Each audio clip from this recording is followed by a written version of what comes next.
Cek cek. Assalamualaikum warahmatullahi wabarakatuh. Halo semuanya, aku Tami Agniati, perwakilan dari kelompok 3 kelas Agroteknologi 1C. Di podcast kali ini aku bakal berbincang-bincang nih dengan narasumber yang kece banget dan pembahasan yang amat sangat bermanfaat. Oke, tanpa perlu berlama-lama lagi karena narasumbernya sudah ingin dipanggil, langsung kita panggil saja Siti Nur Karimah. Halo. Hai. Kayak nggak bersih banget gitu ya. Oke, nggak Halo, apa-apa. guys. Mungkin belum sarapan ya. Tapi mungkin kayaknya nggak usah panggil Siti Nur Karimah ya. Oh iya. Biar lebih simple. Biar kayak akrab banget ya kita. Oke, dipanggil apa nih? Panggil Ima aja. Oke, hai Ima, apa kabar? Alhamdulillah baik. Tapi apa nih? tapi sedang banyak pikiran tugas. Oh iya, semangat ya pejuang tugas nih guys. Kemarin kan katanya kamu habis praktikum itu loh yang pemanfaatan bakteri. Jadi boleh dong kasih tahu kita nih tahap-tahap pembuatan apa sih? Yogurt sama tempe. Iya. Oke, mau dari yang mana dulu nih? Mungkin dari yogurt dulu kali ya, yang lebih simpel dulu. Oke. Bisa dimulai dari alat dan bahan. Oke. Ya seperti yang udah kita tahu kan ya, untuk memulai sebuah praktikum kita butuh alat dan bahan gitu.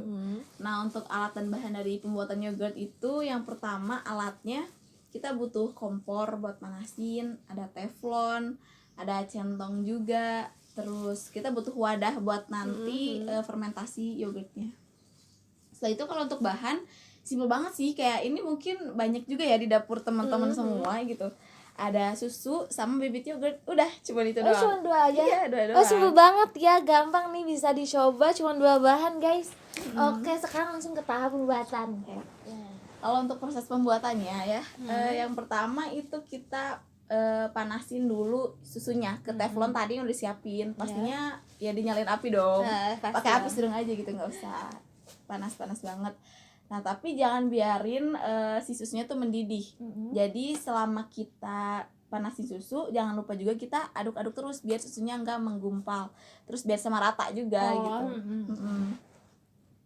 Selanjutnya setelah kita panasin, kita tuangin nih ke wadah yang udah disiapin, atau mungkin ke panci juga boleh yang tahan panas lah. Pokoknya wadah lah ya. Asalkan jangan wadah plastik gitu. Terus diemin selama 20 menit, jadi didinginin, di situ ditirisin. Nah, setelah hangat kuku ya, setelah 20 menit baru kita tuangin nih bibit yogurt yang tadi udah kita siapin kan. Nah, tuangin bibit yogurt, terus kita aduk-aduk tuh.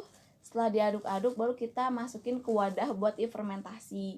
Nah, pas kita masukin ke wadah tuh jangan lupa, jadi jangan sampai waktu kita masukin ke wadah tuh ada cipratan-cipratan.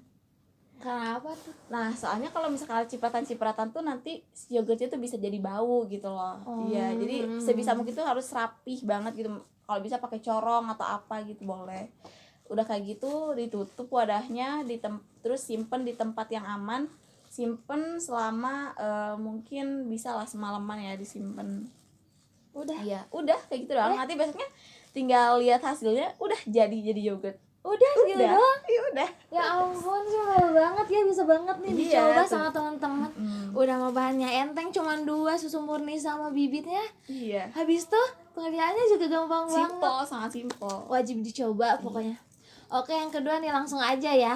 Jangan lama-lama banget, soalnya yang lain juga udah penasaran banget nih kayaknya. Boleh. Langsung ke yang tempe nih. Kan tadi simpel banget tuh. Nah, ini tempe gimana nih? Nah, mungkin ya kalau misalkan tempe ini tuh sedikit beda dari yang yogurt gitu. Ini tuh lebih sedikit tricky gitu pembuatannya. Bukan pembuatannya sih, iyalah si prosesnya ya. Mungkin dari alat bahan dulu kali ya. Nah, alat bahan yang perlu kita siapin dari pembuatan tempe ini, yang pertama panci, terus juga baskom, kompor, terus juga ada alat buat ngaduknya, mungkin bisa pakai centong atau sendok boleh. Kalau untuk bahannya ini juga simpel juga sih bahannya, pasti ada di dapur juga mungkin ya. Ada kacang kedelai sama ada ragi. Udah 2. Iya, itu bahannya ada. Wajib dicoba pokoknya ini. Bahannya simpel-simpel banget, cuma 2 lagi. Oke, langsung ke tahap pembuatan. Oke, untuk proses pembuatannya yang pertama siapin dulu bahan-bahan sama alat yang tadi. Terus kita cuci dulu sih kacang kedelainya di baskom. Nah terus setelah kacang kedelainya dicuci, kita rendam dulu nih. Jadi sebelum nanti dipanasin tuh kita harus rendam dulu si kacang kedelainya, mungkin kurang lebih itu 5 jaman lah direndam. Setelah direndam kita rebus si kacang hijau kacang kedelai, mohon maaf. Nggak apa-apa, Kacang kedelai tadi kita rebus. Setelah direbus mungkin sampai nanti berubah atau ada busa-busanya gitu, kita tirisin, kita angkat, terus diamin dulu sebentar, dinginin. Setelah itu kita cuci, soalnya kan tadi kan ada busa-busa tuh. Terus udah itu kita cuci dulu. Nah sambil kita nyuci itu kita sambil kupas-kupasin si kulit-kulitnya. Nah setelah si kulit-kulitnya kita kupas, kita rebus lagi untuk yang kedua kali. Oh jadi rebusnya dua kali. Ya, jadi rebusnya 2 kali ya. Nah setelah direbus yang kedua kali itu kita angkat lagi, tirisin. Nah kalau yang kali ini tuh setelah itu kita keringin, jadi jangan sampai basah gitu si kacang kedelainya. Kenapa tuh? Ya, nah karena itu nanti akan mempengaruhi dalam fermentasi gitu. Nah terus setelah dikeringin langsung proses peragian. Terus udah peragian nanti kita masukin wadah. Setelah itu kita tusuk-tusuk. Udah itu kita diemin sampai nanti menjadi tempe. Tapi pada apa nih? Nah, iya, jadi pada praktikum kali ini itu kelompok kita tuh mengalami gagal dalam percobaan. Nah, dugaannya kenapa bisa gagal? Jadi waktu kita proses peragian, kondisi tempenya tuh sedikit basah. Berarti itu ngaruh banget kan? Iya, kayaknya ngaruh banget deh. Soalnya emang pada saat itu juga kan musim hujan ya. Jadi pada saat proses pengeringannya tuh kurang ke angin-angin, kurang panas gitu. Jadi ya masih sedikit basah. Terus karena waktu yang udah mepet juga, jadi ya kita mau nggak mau ya. Udahlah ya. Iya, ya udahlah gitu. Tapi emang gak basah banget, sedikit basah gitu. Terus yang kedua, faktor yang kedua karena ragi. Jadi kayaknya salah pemilihan ragi. Soalnya dari video referensi tuh beda gitu, raginya tuh beda. Ya jadi waktu pas masa didiemin itu tuh nggak jadi tempe gitu, masih utuh kacang kedelai. Kayak udah ditunggu-tunggu ya kayak tetap aja iya, gitu. tetap aja gitu. Padahal udah berpikir positif thinking ya udah gitu, nyimpulin bakal ini berhasil. gagal Iya, nih. gagal. Tapi gak apa-apa lah ya, percobaan pertama gagal, gak apa-apa dong. Next mungkin kita bisa coba lagi Bisa dengan lebih nih. maksimal gitu kan. Bisa aja nanti kita jadi juragan tempe. Oh iya bener kan, bisnis ya. Bisa tuh. Terus kayak aku juga mau ngasih beberapa saran nih buat yang denger gitu ya. Apa Nanti tuh? kalau misalkan kalian mau coba ini, mungkin bisa lebih diperhatiin lagi dari mulai bahan-bahan, terus step by step, guna biar meminimalisir dari kegagalan yang tadi udah terjadi gitu. Ya mungkin cukup segitu sih kalau saran dari aku, nggak banyak-banyak.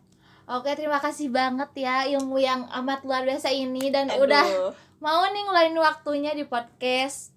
Ya dibayar kan? Insya Allah ya. Doain aja banyak like sama viewers. Amin, aduh. Oke, mungkin sekian ya podcast kali ini. Buat teman-teman di rumah bisa banget nih dicoba ngebuat tempe sama yogurt. Dan jangan lupa tuh sarannya didengerin buat meminimalisir kegagalannya. Next bakal ada apa lagi nih? Next bakal ada podcast yang gak kalah menarik lagi dari podcast yang ini. Bisa teman-teman request di kolom komentar mau podcast tentang apa, bisa banget pokoknya. Oke, udah ya. Karena durasi juga. Udah kita tutup aja. Makasih nih buat yang udah ngeluangin waktu dengerin podcastnya. Sekian dari kita. Wassalamualaikum warahmatullahi wabarakatuh. Bye bye. Bye bye.